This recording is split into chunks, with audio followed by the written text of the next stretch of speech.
Assalamualaikum warahmatullahi wabarakatuh. Selamat pagi anak-anak hebat 5A. Sudah siapkah kalian belajar hari ini?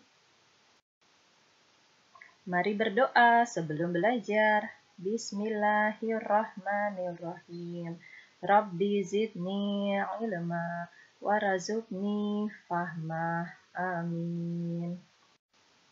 Hari ini kita sudah memasuki tema 3, subtema 2, pembelajaran 6. Pelajaran pertama yang dibahas adalah PPKN dengan materi manfaat keragaman budaya di Indonesia. Indonesia adalah bangsa majemuk dengan berbagai macam suku. Setiap suku bangsa mempunyai ciri atau karakter tersendiri, baik dalam aspek sosial maupun budaya. Antar suku bangsa di Indonesia memiliki berbagai perbedaan, dan itulah yang membentuk keragaman budaya di Indonesia. Berikut adalah beberapa manfaat dari keragaman budaya yang dimiliki Indonesia. 1. Keragaman membuat bangsa Indonesia tidak mudah terpecah belah oleh pihak lain. 2. Keragaman membuat bangsa Indonesia menjadi kaya akan kebudayaan. 3. Keragaman membuat masyarakat Indonesia menjadi saling menghormati dan menghargai setiap perbedaan. 4. Menarik para wisatawan asing dan dalam negeri untuk berkunjung ke suatu daerah di Indonesia.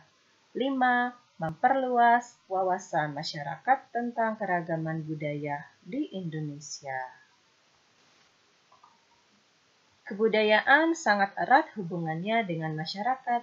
Di zaman modern seperti sekarang ini, budaya asli kita sudah mulai memudar.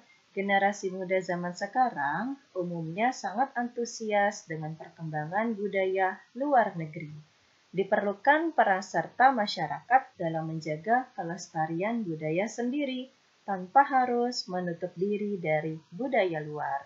Selain ancaman dari luar, dengan adanya penduduk yang bersifat heterogen, bisa menimbulkan ancaman dari dalam. Sikap yang perlu dikembangkan dalam keberagaman. 1. Sikap toleransi dan tidak mementingkan kepentingan kelompok, golongan, ras, ataupun etnis. 2.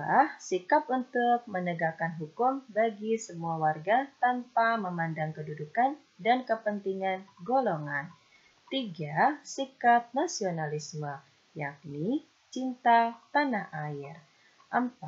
Kesadaran sosial, yakni sikap tolong-menolong dalam hidup bermasyarakat.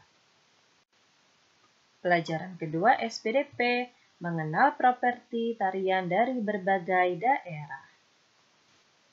Berikut ini adalah contoh nama tarian beserta properti yang digunakan. Pertama adalah tari topeng.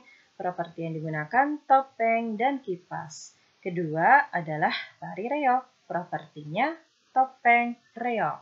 Ketiga, tari kuda lumping. Properti yang digunakan jaranan. Keempat adalah tari jaipong. Propertinya selendang. Kelima, tari merak. Properti yang digunakan mahkota dan selendang. Keenam, tari pendek. Properti yang digunakan bokor berhiaskan janur dan bunga. Selanjutnya, tari serampang 12. Properti yang digunakan adalah sapu tangan. Ada juga tari gantar. Properti yang digunakan tongkat. Berikut tari bondan.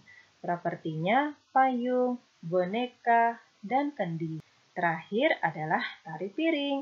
Properti tari yang digunakan adalah piring. Pelajaran terakhir, bahasa Indonesia dengan materi kata kunci pada iklan elektronik.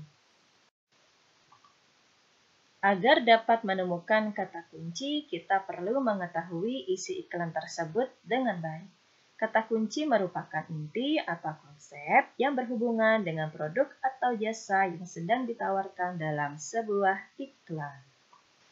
Untuk pembahasan materinya sudah Ibu sampaikan, sekarang kita lanjutkan dengan tugas tema. Tugas tema pertama, PPKN. Jawablah 4 soal berikut dengan tepat. Kedua adalah SBDP. Sebelum menjawab 4 soal, kalian perhatikanlah terlebih dahulu untuk gambar tarian. Tugas ketiga, Bahasa Indonesia. Temukanlah kata kunci dari iklan-iklan berikut. Ini iklan pertama. Ini iklan kedua. Ini iklan ketiga. Dan ini iklan keempat. Nah, anak-anak hebat, kalian tuliskan kata kunci di setiap masing-masing iklan. Anak-anak, sekian sudah untuk pembelajaran kita hari ini. Sampai jumpa besok. Wassalamualaikum warahmatullahi wabarakatuh.